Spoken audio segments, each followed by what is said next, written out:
forward to tonight. This is a book that, I'll be honest with you, when I read 6 or 7 years ago and did a webinar about it, I would have given it about a B. When I read it this week in preparation for redoing this broadcast, it moved up to an A for me. And maybe that's just about my own evolution in the process. And I find that so much of the times, and the clients that I work with talk about this, so much of the time, it's something that when we're prepared, when we're more educated, when we've evolved or grown a little bit more, that's something that we might have found uninteresting or inconsequential, or in this case, I had kind of a warm reception to the book, to the ideas, that when we change and go through a process, that it becomes much richer to us. And that is the case with this book. So it is a book that I would highly recommend. It's called The Price of Privilege. I'm going to review it tonight and then talk about some thoughts and ideas that I have about it, teach from it. And really it starts off with a therapist, Madeline Levine, in her practice. And client after client, she saw mostly adolescent children. Client after client, she saw riddled with depression, anxiety, self-harm, substance abuse. And she wanted to find out why this was her population, because most of these kids came from affluent families that had lots of opportunity. Dr. Levine's practice was in Marin County, California. And so she wanted to make sure that it wasn't something unique to her specific niche or where she lived, but if this had some universal lessons in it. And something interesting that she talked about is this idea of privilege, this idea of affluence. I think sometimes we think of it in terms of somebody that has more than we do, or somebody that's in the top 1 or 2%. And she just talked about the vast opportunities that middle, upper income families have in our country for tutors, teachers, activities, being in schools where you're not going through a metal detector, where there aren't shootings in your neighborhood. She's really setting the bar lower than most of us would set. And one thing she says that's really important, it makes clear, is that money is not the root of evil in these stories, right? That it's not what causes the problem. So I'm going to talk about this. I'll talk about, first of all, this narrative that she alludes to in the book, this idea about how we think about parents and children in our culture today. And we have this narrative about hovering, over-involved, snowplow helicopter parents and spoiled children. And what she says about the children is that the children aren't necessarily spoiled, but they're children that are struggling. And then she also says the parents aren't necessarily narcissistic, but they're parents that are struggling. I think that's one part that she missed, because I think when she's saying they're not narcissistic, she's probably talking about it in terms of the way that we usually think about narcissism, because we usually use that word as an insult. And we usually think about it with somebody who's very grandiose and arrogant and off-putting, when really narcissism is a wound about not being seen in one's childhood. And narcissism can be very depressed and deflated. So the wound of parents really is a narcissistic wound, right? And that's where their struggle comes from. And unfortunately, the solution with these parents is that they want to give their children what they weren't given. They want to provide for their children what wasn't provided for them. They want to repair in their children what was wounded in them. And so that really is narcissism. It's just not the way that most lay people think about it. But the parents aren't struggling. She absolutely offers them compassion. The parents are struggling with anxiety, with a cultural pressure about raising children a certain way compared to those across the street and those down the street and those that are in the parent pickup line at school. So parents are having their own struggle. And these children are struggling with a similar kind of wound, a narcissistic wound. And they are struggling because they're in pain. They have mental health and addiction issues. They're hurting. They're overwhelmed.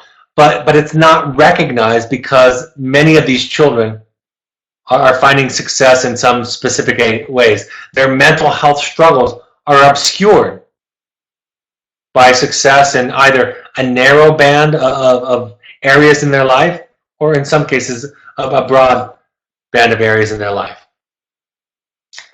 She talks about how adolescent suicide has quadrupled since 1950. In fact, I got an inquiry today from an affluent area in our country about a recent suicide, and the note that was left spurred the principal of the school to write a letter to all the parents about this kind of stuff, about the kind of pressure and hyper-focus on success that a lot of parents have. Problems of teenagers seem to be out of proportion to their circumstances. That's the essence of this kind of question that led into her writing the book. She asked these questions. Why are adolescents struggling in affluent communities? What is it about affluence that might contribute to mental health symptoms? Why are girls 3 times more likely to have depression if they come from an affluent family? 2 factors, she said, repeatedly emerge as contributing to the high levels of emotional problems. The first is achievement pressure, and the second is isolation from parents. She says parents who persistently fall on the side of intervening for their child as opposed to supporting their child's attempts to problem solve interfere with the most important task of childhood and adolescence, the development of a sense of self.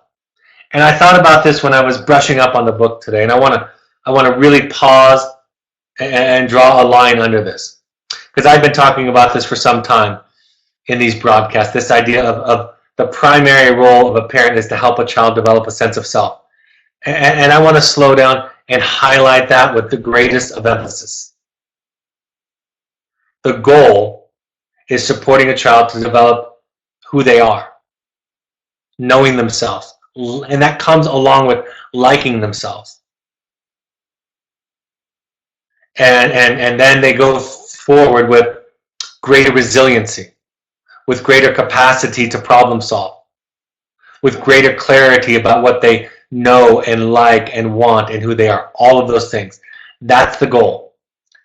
And what it takes, what it requires in a parent to contribute to that are these things. It requires a parent to be responsible for their own anxiety, to be responsible for their own serenity, to not depend upon their children for a sense of life satisfaction and sense of well-being. It ideally comes with a parent's wonder and admiration at a child and willingness to hold the child's struggle, the child's idiocy, the child's foibles, the child's incompetence with a certain kind of compassion and understanding and patience. That's what it requires. And in that context, in that environment, a child develops a sense of themselves. What comes out of that is our ability, our willingness, our capacity to let them struggle more. Our ability, our willingness to let them feel what they're feeling, even if, and don't be confused. I've said this for 20 years. As a trained therapist, I can talk somebody out of their feelings, or make a case, I should say, to talk somebody out of their feelings almost every time. Doesn't take a lot of talent. Emotions are not a rational experience for the most part, right? They are irrational. And so we justify our wanting to talk our children out of the feelings from a place of saying, well, that's not rational, that's not reality, that's irrelevant. We let them feel. We let them feel hurt, sad, angry, disappointed, insecure. We let them feel feelings of anger towards us and about us. Right? We allow them to feel what they're feeling. We hold it without letting it compromise our values, ourself. We hold it. We value the mistakes on the journey as much as the successes. I saw a couple of times this week from friends and colleagues on social media talking about their children, talking about how proud they were of their children. I'm a proud father, a proud mother. You know those bumper stickers, proud mother, proud father of an honor roll child. And whenever I hear those, I cringe inside. Right? It's not that important for to be proud of your children. It implies a certain kind of responsibility that they must have to make us proud. And conversely, then when we're disappointed in them, they then have the responsibility to make us not disappointed in them. I know the trappings of it. I'm not saying I'm immune to it, but when I hear it, when it strikes my ear, it rings of something so counter. It's really, really important for a child to learn to not care what mom and dad think of him or her. That's a fundamental task in development. Ideally, like I said, we have this open, compassionate, curious, thoughtful, loving perspective toward them, but we can't, as children, we cannot base our esteem on what our parents think. It's not about us. That's when we walk into Al-Anon meetings when we're in our 30s or 40s, dealing with addiction and other issues in our lives and relationships, and they offer us the adage that what other people think about us is none of our business. It runs contrary to all of the wiring that most parents put into their children, which is, I'm going to tell you how I feel, either proud of you, excited, happy, disappointed, and that's about you. Resisting a temptation to soothe with things. There's this idea that we want to provide constantly this softer place for children to land when they fall. Right? We don't want them to be upset or disappointed when we know, most of us know from our own experience, that the greatest learning came to us in a struggle. The stakes are high, so give opportunities to practice decisions, failing and learning. Practice decisions, failing and learning. I always say this is a metaphor, so you get to apply it where you want to, but I think it's about allowing your children to trip and fall over or fall off of a stair. Don't let them fall down an entire staircase, they might die. But let them fall over a stair, sprain their wrist, break their nose, right? Skin their cheeks. And so finding that balance about what within a range of comfort, of boundaries, we're willing to let them struggle with is important, is critical. So what is healthy parenting? Dr. Levine offers this. When we coerce, right? That's from my chapter on control versus influence. When we coerce, intrude on, or take over for your children, we may be spoiling them, but far more significant consequences is that we are interfering with their ability to construct a sense of self. And then I highlighted and emphasized this. Intrusion, and support are two fundamentally different processes. Support is about the needs of the child. Intrusion is about the need of the parent. And so it becomes our job to do our work so that we can delineate between what is our need and what is their need. Right? That is what therapy for parents and the role of parents is about. Is to figure out what we are, who we are, and then what they are. And then the relationship between the two. Parents who persistently fall on the side of intervening for their child, as opposed to supporting their child's attempts to problem solve, interfere with the most important task of childhood and adolescence, the development of self. Connecting with children individually is a critical piece of creating resiliency and a sense of self. The research that I did during my doctoral degree, and I've shared this many times, said that the one thing that most powerfully mitigated childhood trauma was when a child could identify that there was one consistent and stable adult in their life who saw them, who got them. And if they had just that one person, then we could look at the trauma that they had and we would see far less effect on their development, their ability to develop intimate, healthy relationships later in life. Each child has different strengths. Some don't look and sound and smell like us, adopted or not. They have different personalities. They have different gifts and weaknesses. We would do well to remember examples in our lives, late bloomers like Einstein, John Steinbeck, Benjamin Franklin, J.R.R. Tolkien. And then she explains that a nudge can be helpful, but a shove rarely is. That intrusive aspect of things. That's where our anxiety takes over. Most of my parent coaching, most of my parent therapy is surrounds the idea of asking parent, what's the intention? Is this to alleviate your anxiety, to make you feel something better, or is this to support them and where they need to go? She talks about the false self a great deal, which is the opposite of developing an authentic and real self. Kids can present as models of competence and still lack a fundamental sense of who they are. And I think sometimes as parents, especially in our communities, there's so much value placed on competence that we miss this idea. Psychologists call this the false self, and it is highly correlated with a number of emotional problems, most notably depression. Do you remember, those of you who watched when I did the review of the book Nurture Shock, that one of the things that they studied was childhood honesty and lying, and that children with very strict parents, oftentimes very powerfully strict, intense parents, often developed either absolute defiance or depression, along with compliance. Depression is often a comorbid, a co-occurring feature when compliance and obedience is overvalued in the family and enforced.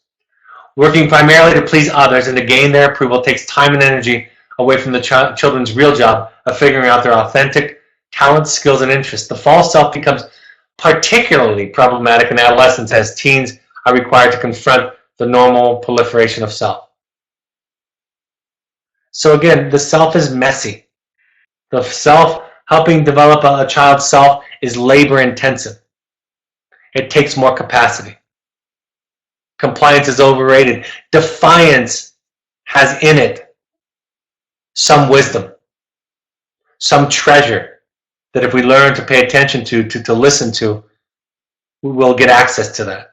Anger in our children has wisdom in it. It's coming out sloppy, sideways, in an obnoxious way, absolutely. Just as all of their symptoms are, the cutting, the substance abuse, the depression, the anxiety. But underneath all of that is some wisdom and treasure. And our work is to expand our capacity to be able to listen to it. And we often need assistance and help. Compliance and obedience come at a cost. Depression, anxiety, substance abuse, eating disorders are often the cost of compliance in these cases. Learning to value and welcome anger, individuality, defiance, rebellion, and going their own way is something that we can develop. She talks about materialism, and again, money is not the culprit. Money does not contribute to emotional problems in our children. It does not foster depression, anxiety disorders, or substance abuse. It is the culture of affluence, a culture that embraces materialism, that values performance over learning, and external motivation over internal motivation, that overemphasizes competition and offers a dearth of opportunities to see adults behave with compassion and integrity. That is sickening our children. In order to correct these deficits, we need to teach our children that objects can never replace relationships. We need to encourage the development of internal motivation and downplay the importance of external motivation. And finally, we need to model altruism and reciprocity, both within our families and our communities. I don't like using my own story at times because I'm just one case study. But for those of you who haven't heard it to this point, I just want to share it. I dropped out of high school when I was in 10th grade. At the end of my first, I think we were doing trimesters back then. At the end of my first trimester, I was basically failing out of all of my classes and dropped out of school. Moved in with a friend, lived with a friend for a while. Never went back to high school in any kind of significant way. I got an adult school diploma, but most of it was given to me because of my work experience during those years. Never got the traditional formal education of high school. Started college when I was 21 years old. After I'd gotten my life together, graduated in 3.5 years with my bachelor's degree, got straight A's, and got straight A's throughout my master's and PhD. I'm not saying that that's the way that it will go, but it was messy. It was a crooked line. And it can happen. Steve Jobs, although I don't believe that he's the model of mental health, but in terms of success, you're talking about somebody who dropped out of college, who traveled, whose parents supported this non-traditional education. So I highlight a few examples. I could talk about Albert Einstein and his approach and how much difficulty he had with the establishment of education in his country growing up.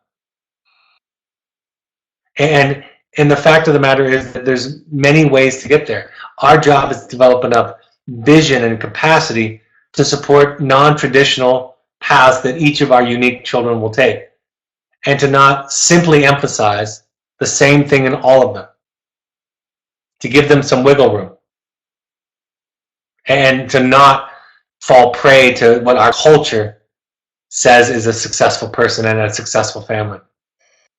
Materialism, individualism, performance, perfectionism, and competition.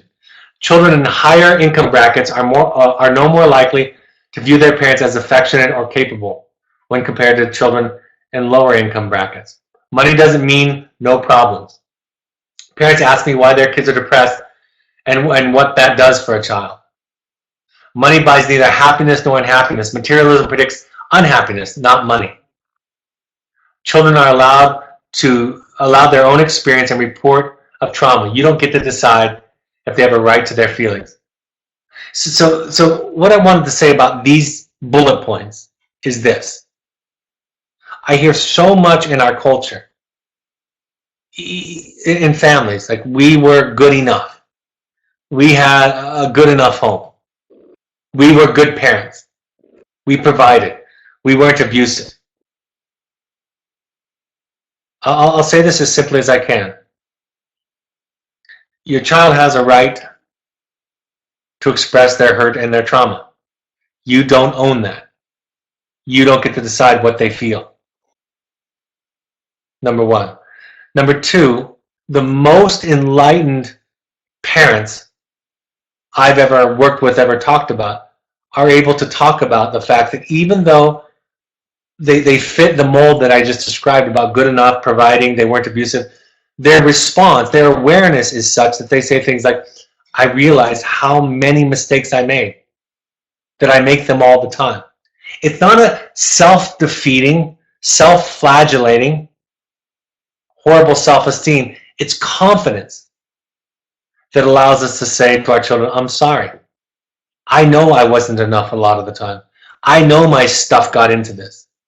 I know I got in the way. But in this affluent culture that Dr. Levine talks about, the standard of perfection doesn't just apply to our children, it applies to us. We need to be good or great. And our child needs to feel and think in the service of that agenda.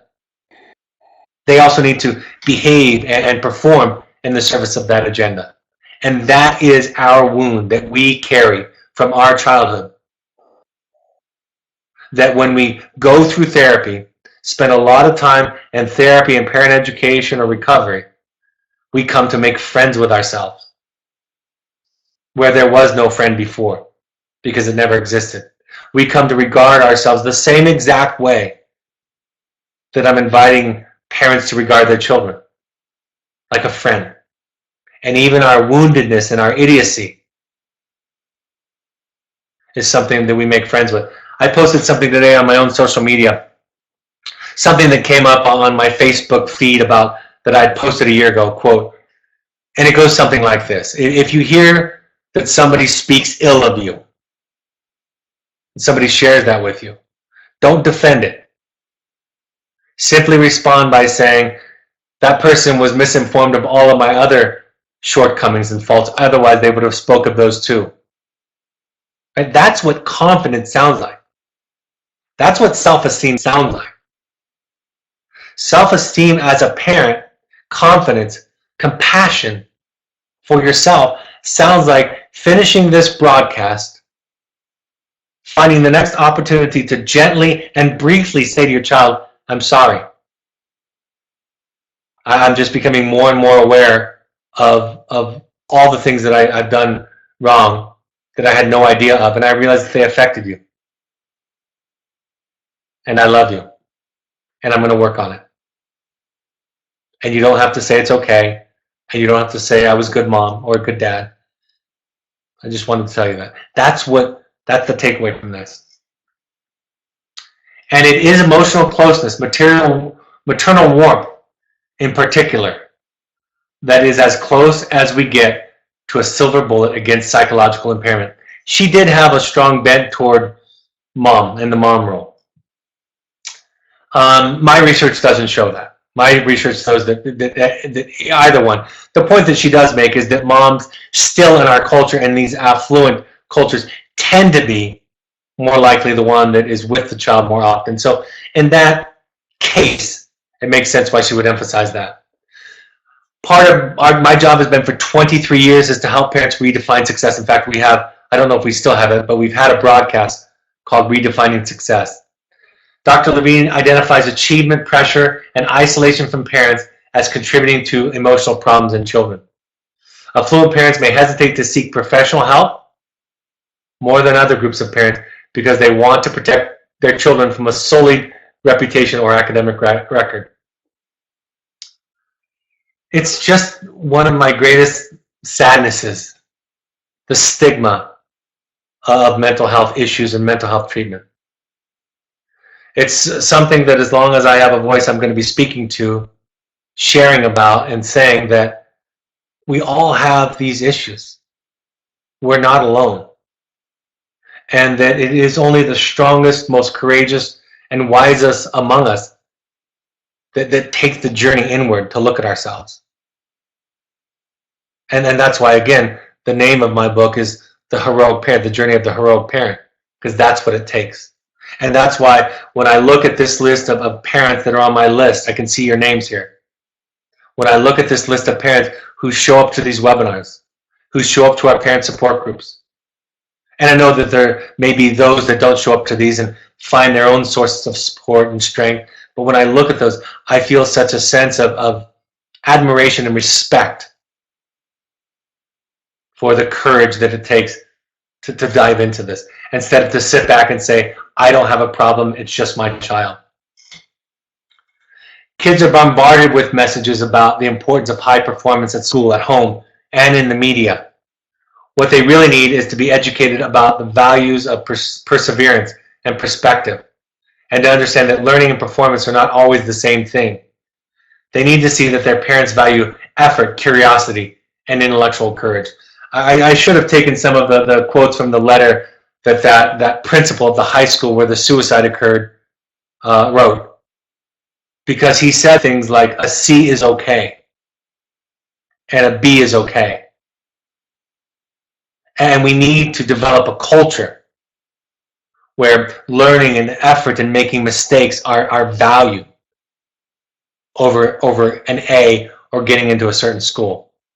That I am absolutely positive, and he is positive, and according to the suicide notes left behind, were and are prevalent in his affluent community. It was Orange County, California, by the way. My home county, where I grew up. Money and coping. Using things to soothe oneself may set a precedent that other external solutions are a way to peace, contentment, and self-esteem. Drugs, sex, food, and peer acceptance. Our job is not to gratify our children, but rather to allow them to access their internal resources to learn self-care and efficacy. I cannot tell you how common I find it in parents who fall prey to these kinds of behavior. And I point this out to them all the time. How resourceful, what great problem solvers they are. I'll often say to a parent, if you or I were in this situation that your 15-year-old, 17-year-old, 22-year-old child was in, we would have 20 solutions. Right? That's how we are. But offering or instigating or injecting those into the child doesn't necessarily translate into them developing them. Sometimes the only thing that's going to help, oftentimes the only thing that is going to help, is when they're uncomfortable enough to try something different. Rescuing can contribute to poor self-management and coping skills. We have to learn to tolerate our children's distress. That's what I call learning to tolerate empathic misery. Learning to be the bad guy. You know, this was one of my first discoveries as a parent educator and therapist, And Dr. Levine speaks to this with eloquence in the book. Parents also have to be able to tolerate their children's disappointment, resentment, and even anger when their wishes aren't granted, when they are pushed to work out problems on their own, and when they are frustrated. A routine theme among the parents of my distressed teens is their inability to tolerate their children's unhappiness, especially when it relates to the parent themselves. I love this quote. It's in essence the summary of my philosophy and the crux and the overlap of Dr. Levine's book. We have to be acutely attuned to our own psychological issues and our own happiness, or lack of it. We have to be willing to take an unflinching look at our parenting skills. Right? That's our job. That's what's going to lead to the greatest success. That's the project. For those of you that might be new, I just want to say this to all of you. In my experience, from my vantage point, this slide, this quote, this is the thing. In order to be successful, and I won't go into what that means right now, but in order to be successful, in order to have the greatest positive impact on our children, in order to maintain the greatest amount of serenity and clarity, this is the task. And I'm going to read it and repeat it slowly again for those that are listening on the podcast. We have to be acutely attuned to our own psychological issues and our own unhappiness, or our own happiness, or lack of it. We have to be willing to take an unflinching look at our parenting skills. That is what it takes. If we do that, if we make that our project, we have the best chance. I had a parent ask this in preparation for the webinar. The question, have I caused my child's problems doing to be a successful professional? It's not that simple, but it presents challenges, right? You first of all are likely living in a culture, an affluent culture, that places the kind of values that Dr. Levine warns against, performance, achievement values, on children and on you. So you're at a disadvantage. You also have some luxuries that lesser successful people have. I've said this about my mother. My mother did not have to decide about how much to give me. She just could not. She did not have the resources financially to offer me what now I can offer my children. So I actually have the disadvantage of having to decide. I can pay for things for my children that my mother never could have paid for. My mother couldn't spend a dime on college for me. I had to earn that through scholarships and grants and graduating college with nearly $100,000 in debt. I had to do it that way. And she wasn't setting some kind of heroic boundary of making me work hard. She just didn't have it. So in that way, I had an advantage growing up. My mother had an advantage growing up. But what this luxury also asks of us is to do more work, to do this kind of work, to go to 12-step meetings, to go to parenting therapy, to discover ourselves. Because if we go through this in an unquestioning way, simply sitting back and pointing at our child and what they're not doing well, what they need to do more of, how they need to turn out like us, or like our standard for them is set, it's not going to work typically. And in some cases, the most tragic outcome is a successful child who lives a life of quiet desperation with depression and other mental health issues that go untreated because they're able to hide them well enough. I used to have this slide up for the first 5 years of doing the webinars. It's not a simple cause and effect, but what we can do is we can look at our part of the dance, because that's the part we have control over. So what's the take home for this? Is making it your responsibility to develop your own sense of serenity. That's your job, not your child. To develop your own peace and life satisfaction, it's not your child.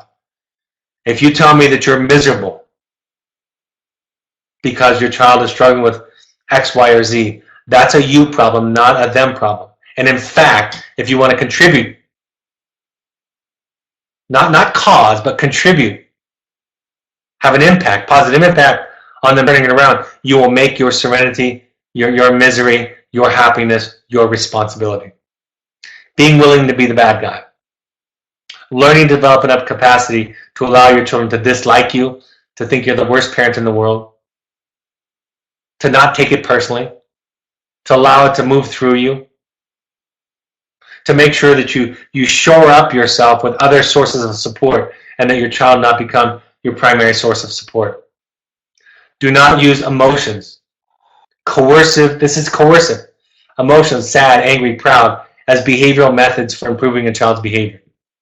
If they go up through life believing that it's their job to make you proud and not disappointed, that will fundamentally undermine the development of a sense of self. And of course, time. In affluent societies, time is the treasure. Children don't measure money and financial resources as love and affection, whereas they do in poor income families, low income families. But what children measure as love is time. Allowing for struggle, learning to get comfortable with it. Be consistent with your goal to connect to your child in order to help them develop a strong sense of self. That's the task in parenting. Not raising a successful child, but raising a child who is more whole, knows themselves, knows what they feel, knows what they think, knows what they want. And that's not going to be an easy path for either one of you. All right, I'm happy to go to live questions. First comment. Thank you for sharing a bit about your own story with us. My son is definitely taking the sideways, messy route to adulthood. Your story gives me some hope. I'm glad that it does. I know that it's possible. Next question. If a child is not showing gratitude for something as simple as buying a hat or lunch, a simple thank you, how do you handle that in a moment when a thank you would be expected?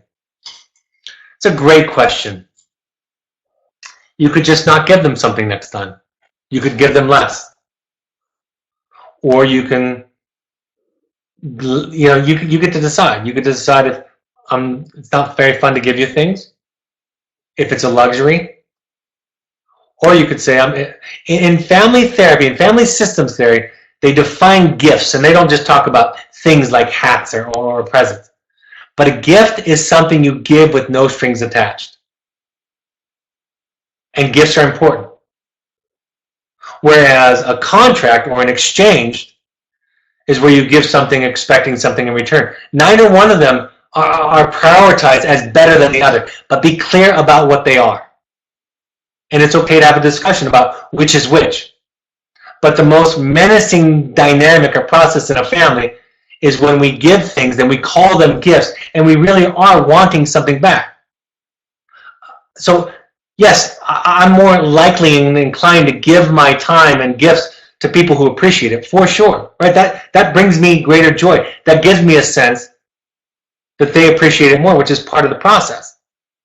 And there are other times when I do give, expecting nothing in return. And it's my job to know the difference. Is there any evidence that a higher number of narcissists come from affluent parents and families? I don't know that. She doesn't say that. But let me be clear again about what the narcissistic wound is. The narcissistic wound is not seeing the child. I think what happens in affluent families sometimes is that it's obscured. Because I think in affluent families, we have we can provide a pretense, right? An image that we're there for our children. I'll talk about myself. I provide for my children. But in the moment that I can't hear their feelings, that I can't connect to their inner world, that I can't support them, that I can't provide space and love and compassion for them, I'm not seeing them. But that could be obscured by some of the other things that I present, that I show to the world. She gives examples in the book of, showing up at soccer games, but not showing up at the dinner table. That's an example where in an affluent family, in an affluent culture, it might look like you're there for the child, but soccer is about performance, right, and achievement, versus just being there. at the dinner table. So I don't know that it's unique to families. I'm sure it's pretty it's a pretty significant across all populations. But I think in affluent families it can be obscured, it can be dressed up to look differently, and then it comes with a message like you should be grateful, and we were good enough parents, and we gave you everything you need. So what comes with it is an extra dose of not seeing them in the form of you don't have a right to feel what you're feeling. And I will show you the evidence that what you're feeling and thinking is inaccurate. And that's a particularly painful wound for a child to experience. Is 24 years old too late for a young adult to develop a sense of self? Absolutely not. Some are late bloomers. It's not too late for you to develop a sense of self. It's not too late for you to practice some of these things that are described here in this broadcast or in this book. And that change can make a difference in children, even later. But absolutely not. I think that there's a few times in my life when I've had accelerated periods in my life of developing the self, and my most recent one was in my early 40s. So, and it's a lifelong pursuit. Next question. If a child has been given many materialistic things and he soothes himself only with external things, what is the best way to wean him off of his demand for materialistic things? Just to say no, just to have boundaries, and to come from a place of I'm not comfortable with it. It's what they say in Al-Anon is no is a complete sentence. So you just change the dynamic and pull back. And a lot of parents will say, well, doesn't he need to know that the rules are changing? The short answer is no. Right? The long answer is, even if you explain it to him, he's still going to not know, quote unquote, when it's happening because it's so painful and uncomfortable. So absolutely it's okay to change dynamics. Next question. Our son says he has a blessed life. He's had a blessed life. He was required to do chores, mow the lawn, etc. We are affluent, but believe menial labor is valuable to experience. He now criticizes us for not being firm enough parents and towing the line. Can we never win? That last thing, I'm just going to repeat that. Can we never win? No, you can't. That's the deal. That is the deal, folks. You don't get to be right. You don't get to win anymore. You know, I wish I could tattoo this on my face so that you would see it every time. You don't get to win. You get to lose. And losing is all the wonderful magic in the world. And working with personality disorders, borderline personality specifically, my therapist trained me with this adage. She said to me, with borderlines, you don't get to win, you get to choose how to lose. And it's the same with everybody. You don't get to win, you get to choose how to lose. And losing is the most powerful, strongest, greatest, most courageous, most valiant thing that you can do in this example. Absolutely lose. Does Dr. Levine address how 4 children of the same affluence, environment, spirituality, and parenting could respond so extremely different in terms of self-esteem and challenges in substance? She does to some degree, because she talks about that we need to see our children individually and uniquely. And so I have 2 comments to that. No 2 children grow up in the same house. I'm going to say that again. No 2 children grow up in the same house. Number 1. Number 2, there's this mix between genetics and predispositions and sensitivities and sensibilities that when they interact with a certain kind of environment have very, very different outcomes. I have 4 very, very, very different children, all of whom grew up in 4 very, very different kinds of homes, right? Even though they all grew up in my home. I have 4 very different kinds of children, and they all grew up in 4 different kinds of homes. So what Dr. Levine talks about is seeing each child as unique. And that is a practice and a discipline. And so the question that you asked, which is not an uncommon question, very common, it really does speak to the core of this dynamic. that there's this idea that children grow up in the same home, which they don't, and that it must be something wholly and uniquely to the child. It could just be that this child is particularly different than you, and that particular match is going to present itself with different kinds of issues and problems and dynamics. And so, unfortunately, the more children you have, the more you're required to stretch in some ways. And I like I said, I had 4 children that are so vastly different from each other that they've pulled me in all kinds of directions. So, thank you for that question. Great question. All right, no other questions for right now. I'm going to go through the rest of the slides. If there are any more questions, you can ask them as we go. We want all parents to go to 6 12-step support groups while your child is with us. You can go to alanon.org, coda.org, or familiesanonymous.org to find meetings in your area, several throughout the week. You can also go to nami.org to find classes and resources in your area that are affordable or free. Follow us on social media. All of these broadcasts are available through the podcast app on your iPhone, so on your iOS or Apple device. Search Evoke Therapy Programs and subscribe there on the podcast app. If you have an Android device, download the SoundCloud app and search Evoke Therapy Programs, or you can go to a computer and download and go to the SoundCloud.com website and listen to the broadcast there. Follow us on Twitter and Instagram at Evoke Therapy. On Facebook, search Evoke Therapy Programs. You can find the Second Nature Alumni Foundation on Facebook, which helps people that can't afford therapy. So if you want to give back or become involved in that, you can search that out. And of course, look at the Evoke Therapy blog for new content each week. My book, The Journey of the Heroic Parent, is available on Amazon. You can also purchase an audio version of it through Audible or on Amazon. You can buy a CD pack of it. We want all parents to come to this experiential multifamily workshop if at all possible. The next one is February 17th at Entrada. Ask your son or daughter's therapist if that timing is right for that to be combined with a visit. But we want all parents, if they possibly can, come to one of those. Email Gail at evoketherapy.com for more info, or to RSVP. If you want to do deeper work, if anything I do tickles your fancy and you have the time and the resources, you want to do deeper work, you can attend our Finding You workshops. We have a brand new facility in Park City, Utah, the Evoke Summit Lodge. March 14th through 18th is the next one. We're really thrilled about this work, these workshops. You can come there. I also do private family intensives.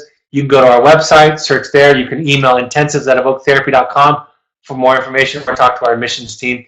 The next parent support group will be in Los Angeles on February 11th, in New York City on March 20th, in Seattle on March 31st, Portland, Oregon on April 28th. We'll be fitting Connecticut, New Jersey, Toronto in and amongst all of those, but those dates are set. Email Andrea at evoketherapy.com for more information or for questions. Our pursuit trips are for families or for young adults who want some sober fun or therapy light or reconnection. Any more questions before we wrap up? Next question. My son has a very selective memory when it comes to his childhood. He is 19 and at Wilderness wrote a succinct impact letter, but has forgotten a lot of the really positive stuff. Can that be balanced? Yeah, they have selective memories. And I wouldn't get invested in the positives. I would let go of the positive. The best thing that you can do to encourage the positives to be remembered is to embrace and welcome the negatives.